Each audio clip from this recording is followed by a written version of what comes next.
Ash కెచమ్తో కలిసి తిరిగిన తన ఫ్రెండ్స్ అందరూ ఇప్పుడు ఏం చేస్తున్నారో తెలిస్తే మీరు ఖచ్చితంగా షాక్ అవుతారు. Number 1 Misty. యాష్ యొక్క మొదటి కంపానియన్ తను. ఇప్పుడు సెర్విలియన్ సిటీలో తన సిస్టర్స్ తర్వాత జిమ్ లీడర్ గా ఉంది. అలోలా రీజియన్ లో యాష్ తో రీయూనియన్ జరిగిన టైంలో తన ఎక్స్పీరియన్స్ క్లియర్ గా కనిపిస్తుంది. నెక్స్ట్ వచ్చేది బ్రాక్.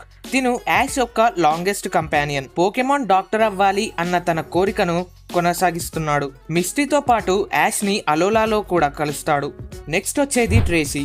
యాష్ తో పాటు ఆరెంజ్ ఐలాండ్ లో ట్రావెల్ చేసిన తర్వాత తను ఓక్ కి అసిస్టెంట్ అయ్యి స్కెచింగ్ చేస్తూ తన లైఫ్ ని కొనసాగిస్తున్నాడు. నెక్స్ట్ ఉంది మే.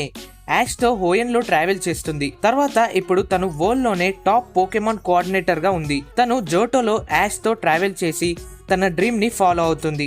అండ్ మే యొక్క బ్రదర్ మ్యాక్స్ పెటల్ జిమ్ లో తన ఫాదర్ కి హెల్ప్ చేస్తూ ఉంటాడు. నెక్స్ట్ ఉన్నది డాన్. తను కూడా ఒక టాప్ పోకెమాన్ కోఆర్డినేటర్ అవుతుంది. లాస్ట్ లో ఉండేది సెరీనా.